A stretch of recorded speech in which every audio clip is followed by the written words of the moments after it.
नमस्कार. पाचच्या बातमीपत्रात मी स्नेहा आघारकर आपलं स्वागत करते. पाहूया काही ठळक घडामोडी. संपूर्ण देशभर दिवाळी उत्साहाने साजरी होत आहे. आज लक्ष्मीपूजनाचा दिवस. या दिवशी लक्ष्मी आणि श्री गणेशाची पूजा करून समृद्धी आणि भरभराटीची कामना केली जाते. पंतप्रधान नरेंद्र मोदी आज सीमेवरच्या सैनिकांसोबत दिवाळी साजरी करत आहेत. आज सकाळी पंतप्रधानांनी अमृतसर इथे डोगराई युद्ध स्मारकाला भेट देऊन हुतात्म्यांना पुष्पांजली वाहिली. आपल्या कुटुंबियांसमवेत दिवाळी साजरी करायला इथे आल्याचं मोदी यांनी यावेळी सांगितलं. पंतप्रधानांनी तरण तारण इथल्या शहीद अब्दुल हमीद स्मारकालाही भेट देऊन श्रद्धांजली वाहिली.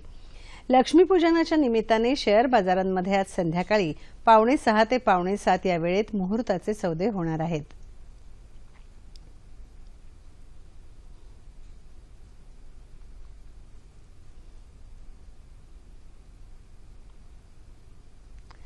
कोणताही विजय किंवा पराभवासाठी सामूहिक जबाबदारी निश्चित करण्याची चांगली प्रथा भाजपातील ज्येष्ठ नेते अटल बिहारी वाजपेयी आणि स्वतः लालकृष्ण अडवाणी यांनीच सुरू केली होती, असं केंद्रीय मंत्री राजनाथ सिंग, व्यंकय्या नायडू आणि नितीन गडकरी यांनी जारी केलेल्या संयुक्त निवेदनात म्हटलं आहे. बिहार विधानसभा निवडणुकीतल्या पराभवाबाबत भाजपच्या ज्येष्ठ नेत्यांनी मोदी आणि भाजपा अध्यक्ष अमित शहा यांना बिहार विधानसभा निवडणुकीतल्या पराभवासाठी जबाबदार ठरवणं योग्य ठरणार नाही, असं नितीन गडकरी यांनी सांगितलं आहे. दरम्यान या निकालानं पंतप्रधान नरेंद्र मोदींचा फुगा फुटला आहे, असं माजी मुख्यमंत्री पृथ्वीराज चव्हाण यांनी म्हटलं आहे. ते आज कराड इथे वार्ताहर परिषदेत बोलत होते. राज्यातल्या भाजपा शिवसेना युतीबाबतही त्यांनी टीका केली. भारताच्या अत्याधुनिक GSAT-15 या दळणवळण उपग्रहाचं आज पहाटे फ्रेंच गयानामधल्या कौरू इथल्या अंतराळ प्रक्षेपण तळावरून यशस्वी प्रक्षेपण करण्यात आलं. भारतीय प्रमाणवेळेनुसार पहाटे 3:04 या उपग्रहासोबत सौदी अरेबियाच्या अरबसॅट या उपग्रहालाही घेऊन एरियन 5 हा प्रक्षेपक अंतराळाच्या दिशेने झेपावला.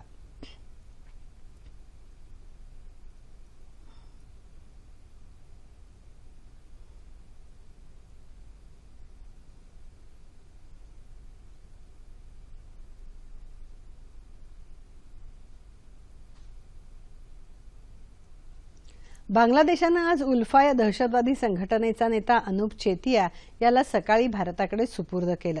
चेतिया याच्याविरुद्ध खून, खंडणी, अपहरण आदी गुन्ह्यांची नोंद आहे. पंतप्रधान नरेंद्र मोदी आणि राष्ट्रीय सुरक्षा सल्लागार अजित डोवाल यांनी या प्रकरणी पाठपुरावा केल्याने आज सकाळी चेतियाचं प्रत्यर्पण यशस्वी होऊ शकलं. कल्याण डोंबिवली महानगरपालिकेच्या महापौरपदी आज अपेक्षेप्रमाणे शिवसेनेचे राजेंद्र देवळेकर यांची बिनविरोध निवड झाली. उपमहापौरपदी भाजपचे विक्रम तरे यांचीही निवड बिनविरोध झाली.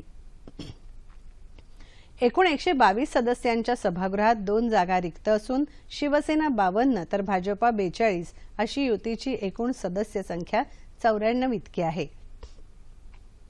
त्यामुळे विरोधकांनी इथे महापौर आणि उपमहापौर पदाची निवडणूक लढवलीच नाही, असं आमचे प्रतिनिधी मिलिंद लिमये यांनी कळवलं आहे. शिवसेना जे बोलते ते करून दाखवते, म्हणूनच कल्याण डोंबिवली महानगरपालिका निवडणुकीत मतदारांनी आम्हाला भरघोस मतं दिली, असं शिवसेना पक्षप्रमुख उद्धव ठाकरे यांनी म्हटलं आहे. आज कल्याणमध्ये एका पत्रकार परिषदेत ते बोलत होते. कल्याण आणि डोंबिवली या शहरांच्या विकासासाठी सेना भाजपा एकत्र आल्याचं ते म्हणाले. मतदारांनी आमच्यावर दाखवलेल्या विश्वासाला कधीही तडा जाऊ देणार नाही, अशी ग्वाही त्यांनी यावेळी दिली.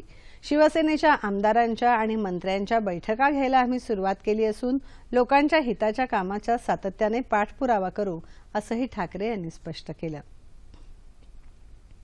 कॉलड्रॉप टाळण्यासाठी मोबाईल कंपन्यांनी टॉवरची संख्या वाढवणं आणि 2G नेटवर्क अधिक बळकट करणं यासारख्या विविध उपाययोजना करण्याची सूचना ट्राय अर्थात दूरसंचार नियामक प्राधिकरणानं केली आहे.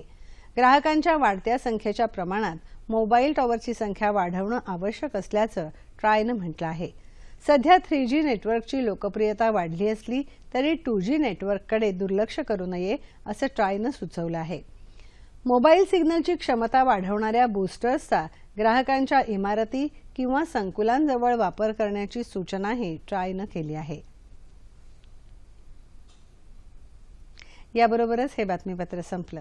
पुन्हा भेटूया संध्याकाळी 7 वाजता सह्याद्री वाहिनीवर. नमस्कार.